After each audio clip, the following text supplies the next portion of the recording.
Queridos irmãos e amigos, desejo que a paz do Senhor Jesus esteja sobre cada vida e em cada coração. Vamos hoje dar continuidade ao Seminário Teológico Palavra de Vida. Estamos estudando o módulo 6, Doutrina sobre Deus, a teologia propriamente dita. Hoje estamos na videoaula 11, os nomes de Deus. Essa videoaula 11, ela vai ser considerada a parte 1, porque nós temos muitos nomes relacionados a Deus para estudar, mas muitos mesmo. Então nós vamos aprender muito a respeito de Deus por meio do significado dos seus nomes. Mas antes vamos fazer uma breve revisão da aula 10. Nós falamos sobre a revelação positiva de Deus, ou seja, aquilo que Deus revelou para nós, e a revelação negativa de Deus, aquilo que Deus não revelou. Há coisas que Deus não revelou.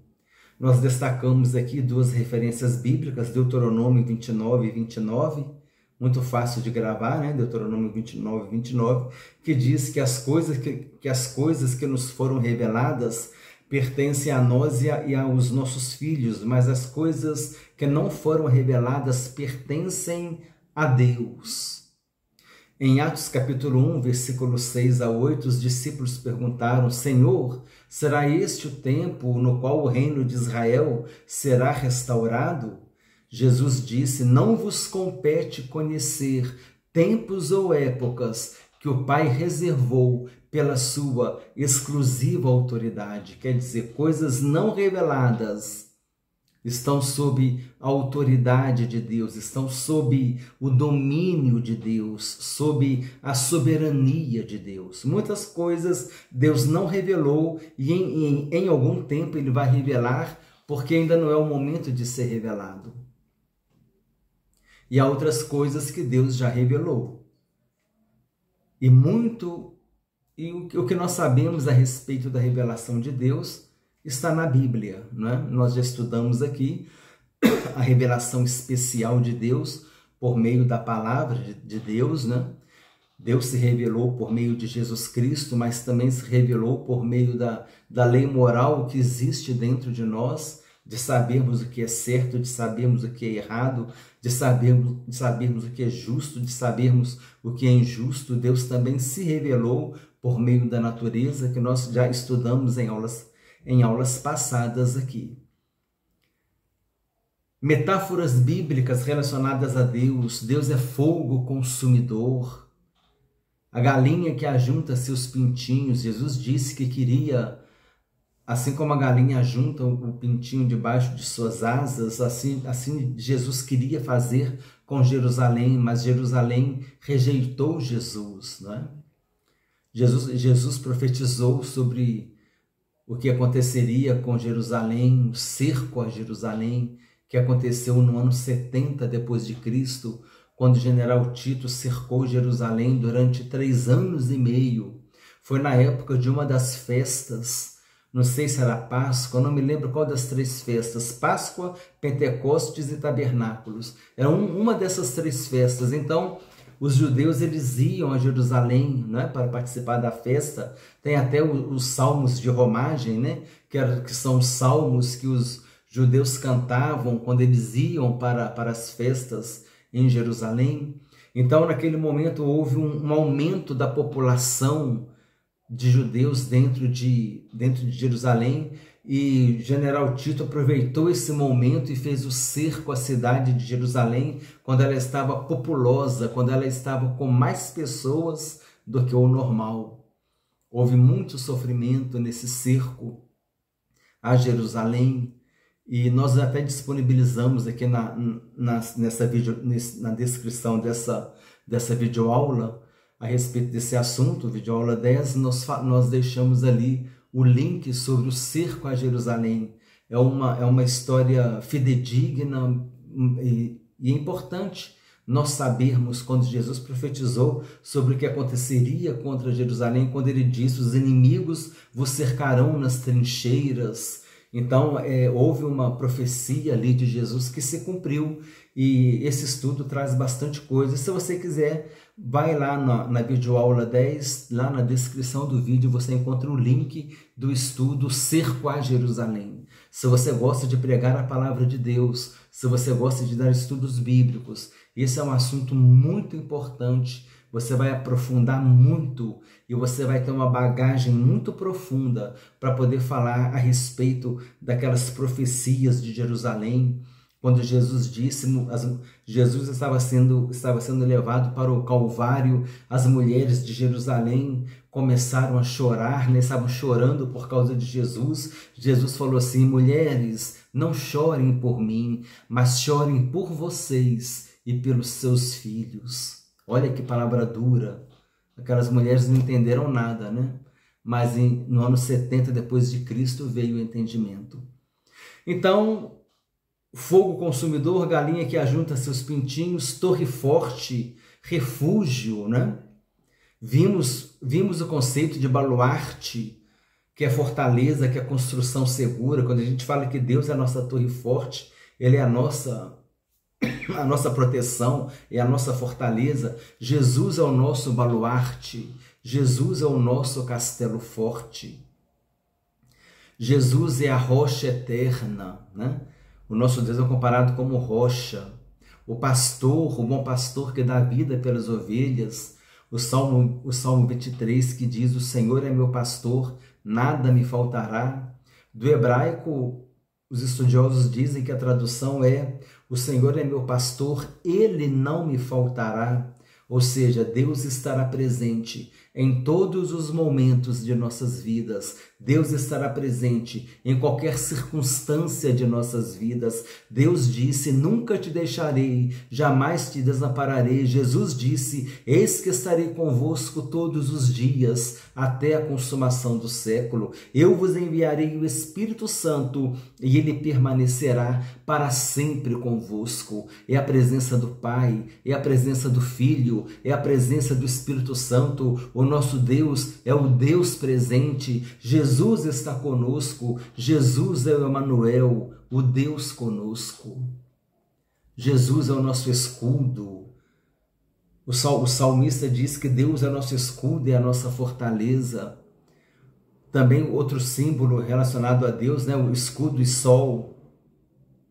O sol também, Jesus é o sol da justiça que brilhou na cruz por nós para nos salvar, amém?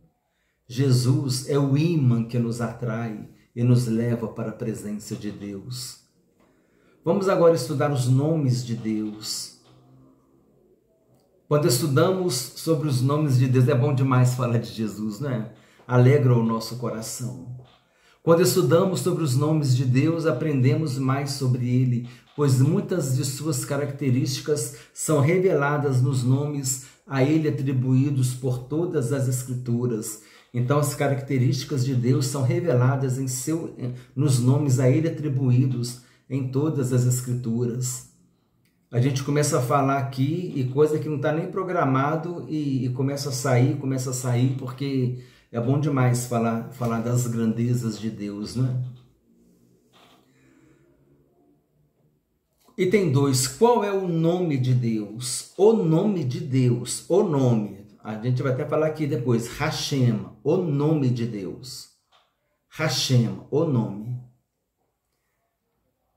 O nome de Deus é o tetragrama sagrado. Ele não tem pronúncia. Traduzindo para o nosso idioma, a gente colocaria aqui como um Y, um H, um W e um H. Vamos ler porque o texto está explicativo aqui, tá bom? O nome pessoal de Deus, por ser considerado sagrado, de acordo com os judeus, não tem pronúncia. No hebraico bíblico, o nome é composto pelas letras Yud, Re, Vav, Re. Yud ou Yod. Yud, Re, Vav, Re. Que a gente escreve como YHWH. Não se conhece a pronúncia correta. Há algumas tentativas de vocalização para permitir a pronúncia, uma vez que o hebraico é um idioma consonantal, não possuindo vogais. Na vocalização, quer dizer, na hora que coloca a vogal, o tetragrama sagrado é transliterado como Yahvé. No português, nós pronunciamos Javé ou Jeová. Na leitura hebraica, quando está escrito o tetragrama sagrado, os judeus leem Adonai, Adonai ou Hashem. Esse Ra é o artigo e Shem é nome. Então, Hashem, o nome. Ou então Adonai, que significa meu Senhor. É o segundo termo que nós vamos ver aqui agora. O hebraico, ele é um idioma consonantal, ele não tem vogais. Se você vir hoje, entrar hoje mesmo, pesquisar na internet um jornal lá de Israel, você vai ver só as consoantes e não tem símbolos, igual tem no hebraico bíblico. No hebraico bíblico, esses símbolos do hebraico bíblico, eles são chamados de sinais massoréticos. Eles foram colocados numa época, num momento de uma tentativa, né, que com certeza foi uma tentativa que deu êxito, que deu bom êxito, de preservar, de ajudar a preservar o hebraico, porque os judeus estavam espalhados pelo mundo, então eles não estavam assim, estava sendo esquecido o hebraico. Mas aí os judeus massoretas, eles colocaram esses símbolos. Se você pegar o hebraico bíblico, se você vir um texto com o hebraico bíblico, você vai ver que tem aqueles pontinhos ali, que tem aqueles sinaizinhos debaixo ali das letras. Aqueles ali são sinais massoréticos, aqueles ali são vogais. No hebraico bíblico nós temos esses sinais massoréticos, mas hoje no hebraico atual, né, no hebraico moderno, também não tem vogais. O idioma é consonantal, entendeu? Então, essa é a diferença. Quando a gente fala assim do hebraico bíblico, a gente está estudando o hebraico que tem os sinais massoretas. Por isso que é um pouco mais fácil aprender o hebraico bíblico. Não é difícil. É só você entender como é que o negócio funciona. Grego e hebraico não é difícil, não são difíceis de aprender. Tem que entender como é que funciona. Mas para isso precisa de gastar um pouquinho de tempo, né? Investir um tempo de estudo. Mas se você gosta, se você se interessa, busque aprender o grego e o hebraico, bíblicos. Busque, porque você não vai se arrepender. Amém? É muito interessante mesmo. Então, 2.2, Adonai. Nos textos do Antigo Testamento, o tetragrama sagrado não é lido. E em seu lugar pronuncia-se a palavra Adonai, que significa meu Senhor. No nosso Antigo Testamento, quando a palavra Senhor aparece em letras maiúsculas, no Antigo Testamento, quando a palavra Senhor aparece em letras maiúsculas, em algumas traduções, refere-se a Adonai, que está substituindo o tetragrama sagrado. Então, se você vir lá no seu... Dá uma olhadinha no Antigo Testamento da sua Bíblia, se a palavra Senhor está escrita com letra maiúscula. Se tiver, ali está o tetragrama sagrado, só que foi substituído por Adonai. Adonai significa meu Senhor. Então, na hora da tradução, colocaram Senhor com letra maiúscula. Onde tiver Senhor com letra maiúscula no seu Antigo Testamento da sua Bíblia, ali estaria no grego, no hebraico bíblico original, né, no texto original, estaria o tetragrama sagrado. Por isso que muitas vezes a pessoa não sabe por que a palavra Senhor está escrito em letra maiúscula no Antigo Testamento, porque ali está substituindo o tetragrama sagrado, né? E quando se lê, não lê o tetragrama sagrado, mas lê Adonai ou Hashem.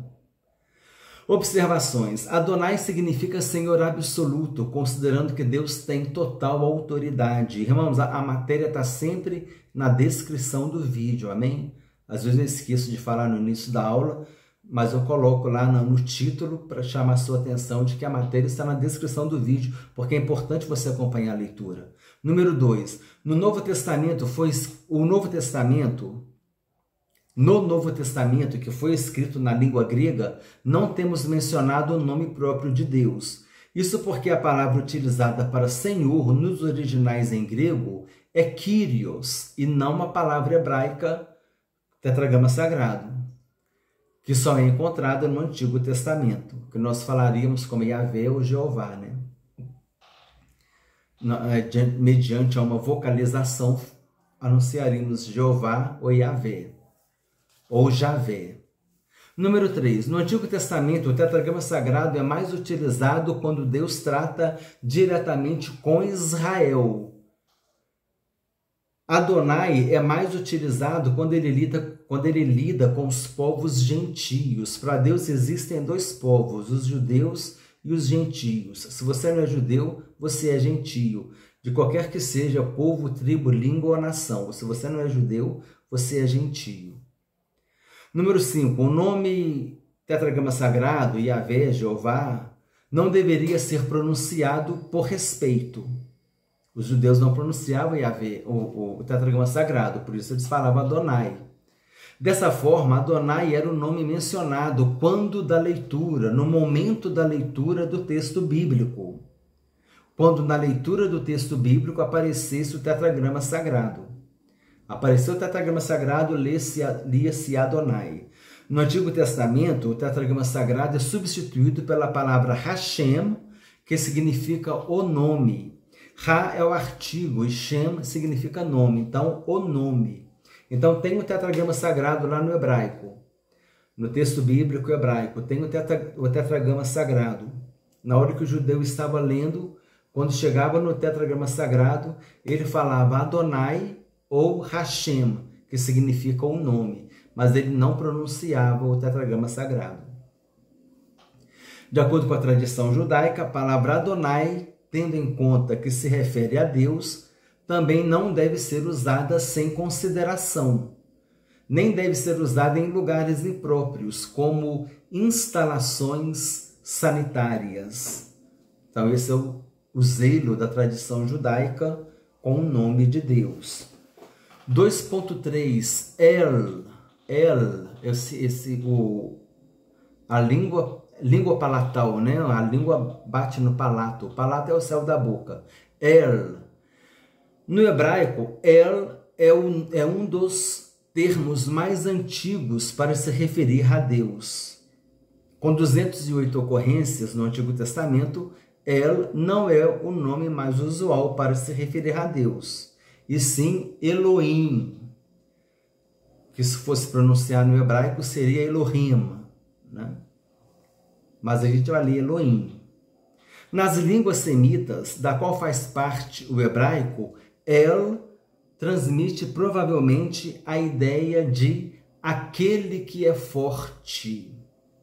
Dessa forma, é uma palavra aplicada a um ser poderoso em seu sentido mais amplo.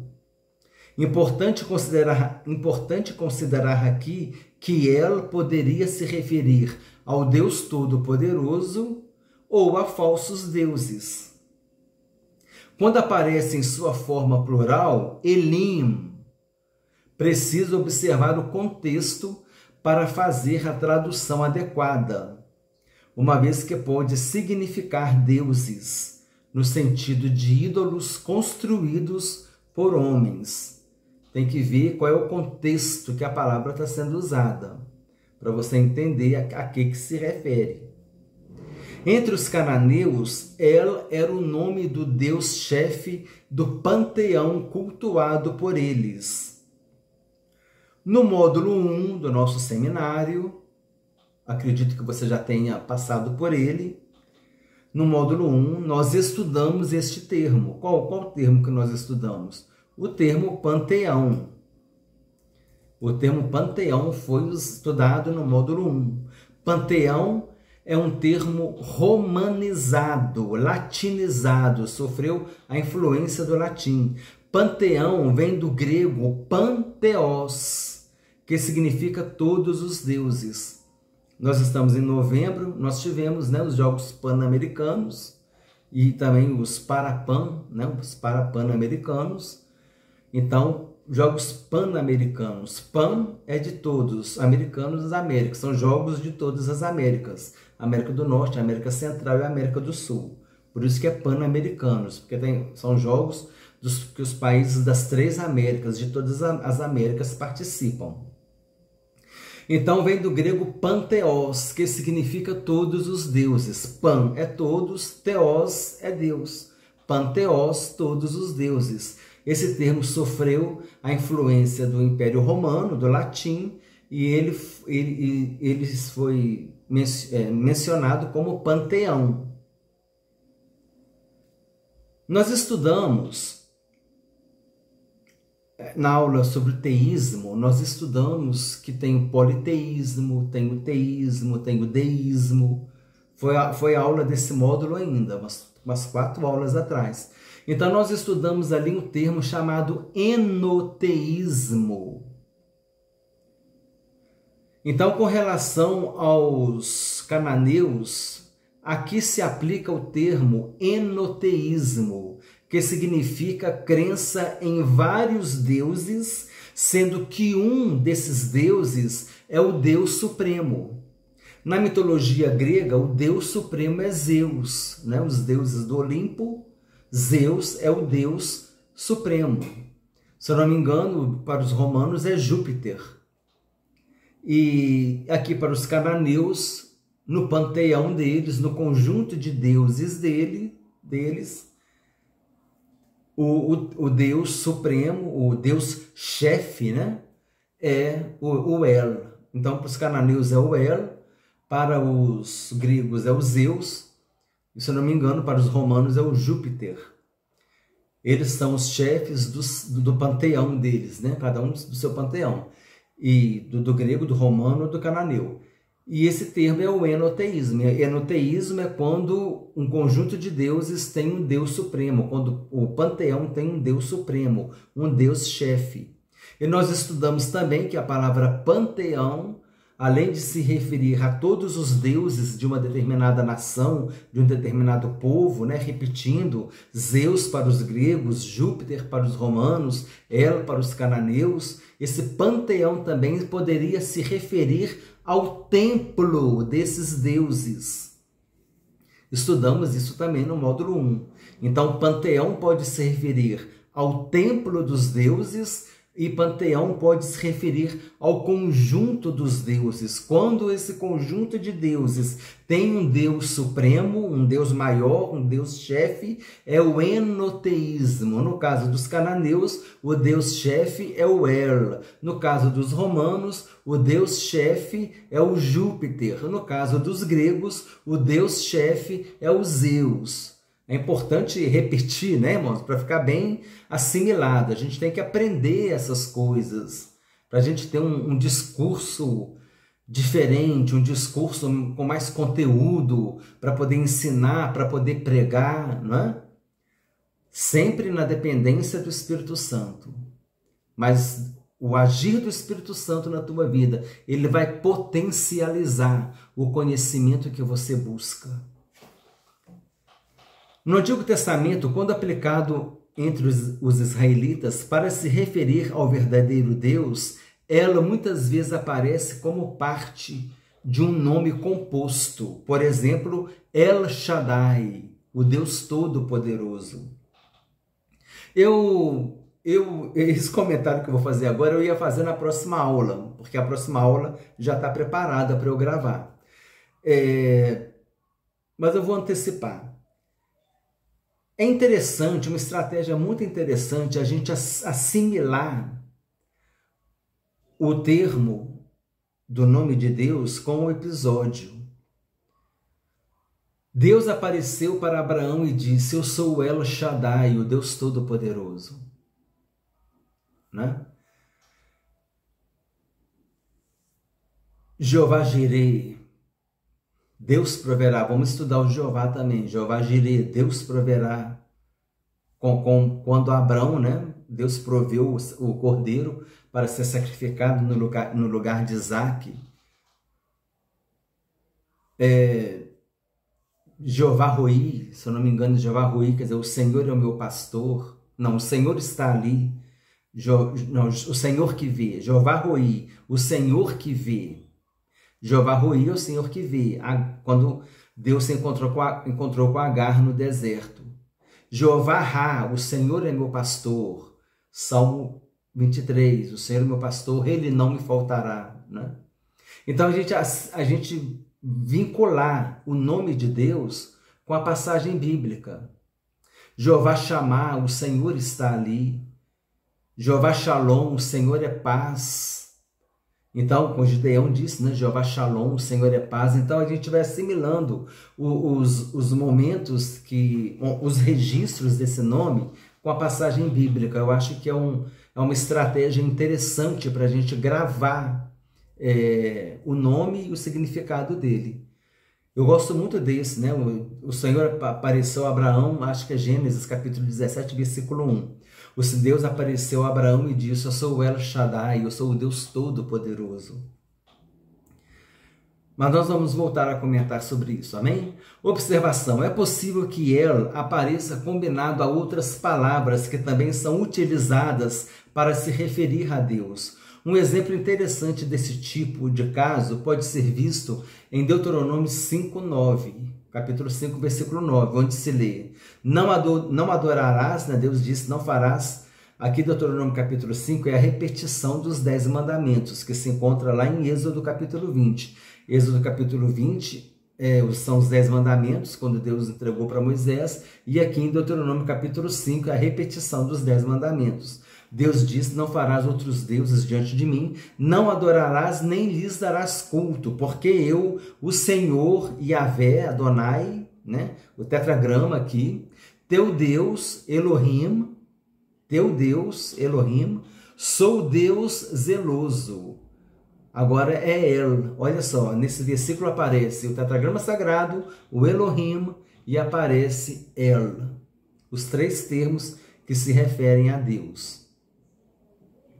Resumo da aula de hoje, da aula 11, os nomes de Deus revelam as suas características. Qual é o nome de Deus? É o tetragrama sagrado, Yud-He, Vav-He, que não tem pronúncia. Com a vocalização, tem-se uma pronúncia aproximada, Jeová ou Javé, Yahvé. Adonai substitui o tetragrama sagrado na leitura, significa meu Senhor, Senhor absoluto. É o Senhor absoluto, Deus com toda a autoridade. O Antigo Testamento, o Senhor com letras maiúsculas, é o Adonai, que substitui o tetragrama sagrado. No Novo Testamento, o Senhor com letras minúsculas, é o Kyrios, do grego. Nós já estudamos o termo Kyrios. Vamos fazer essa revisãozinha rapidinho aqui, irmãos. É importante essa revisão, a gente aprendendo e gravando cada vez mais. Kyrios, em grego, era usado para se referir a pessoas que eram atribuídas à divindade, a quem eram atribuídas à divindade. Os imperadores romanos eram chamados de Kyrios, porque eles eram considerados deuses. Kyrios significa Senhor. Olha só a situação, irmãos. Então os apóstolos surgem com a mensagem apresentando Jesus como Kyrios, o mesmo termo que era usado para a divindade, para os imperadores. Agora esses cristãos, esses apóstolos chegam e estão falando que Jesus é Kyrios, colocando Jesus no mesmo patamar de divindade com os imperadores. Então os romanos ficaram loucos com isso, eles ficavam irados com isso. Olha, vamos continuar. Os novos convertidos não reverenciavam mais os imperadores, considerando-os como Deus, nem adorando a eles. Vimos isso no módulo 1 também.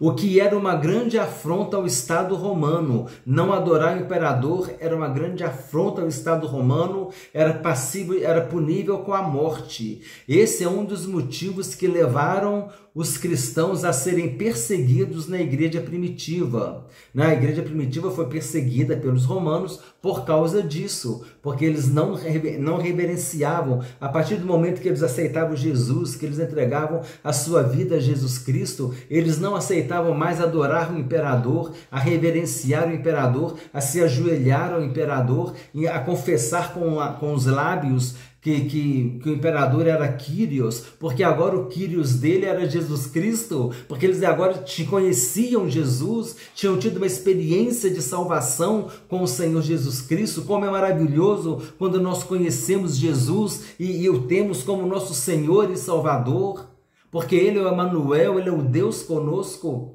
Então o Estado romano não suportava aquilo, não aceitava aquela afronta. Por causa disso, eles perseguiram os cristãos na igreja primitiva. Outro motivo, também nós abordamos no módulo 1, foi o motivo econômico. Os novos convertidos não compravam mais ídolos e estatuetas, como os nichos de Diana. Então isso trazia um grande prejuízo econômico e os cristãos ficavam antipatizados também por causa disso. Em Atos capítulo 19, versículos 21 a 41, leia esse texto. Demétrio, ourives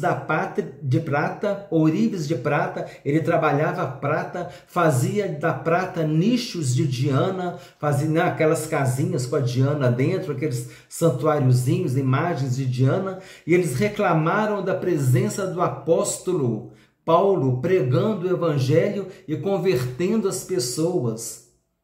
Nós vimos no módulo 1 do nosso seminário sobre esse assunto, quando abordamos os motivos que levaram os cristãos a serem perseguidos por Roma.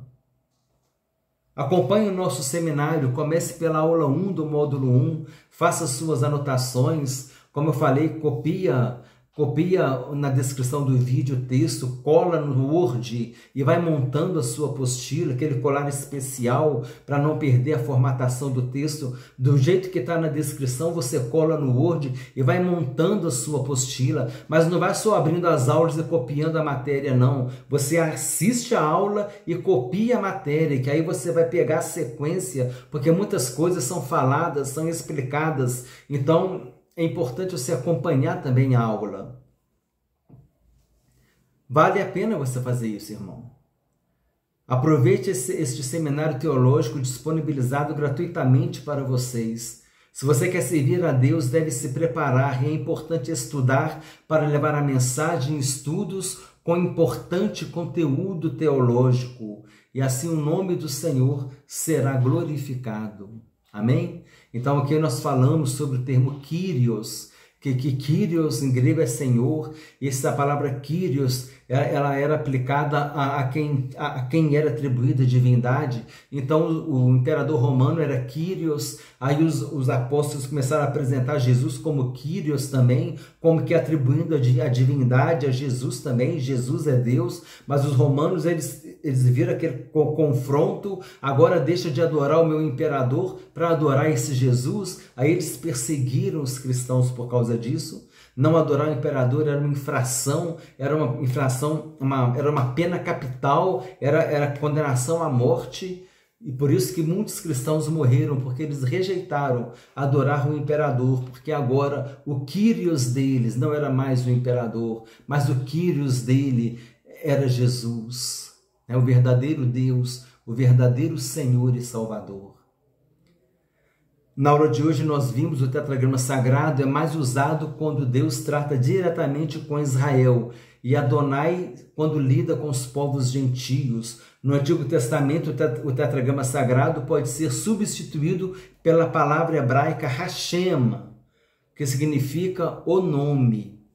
No hebraico o M é bilabial, Hashem, Elohim, entendeu? Tem que colar os lábios para poder pronunciar o M. Elohim, Hashem.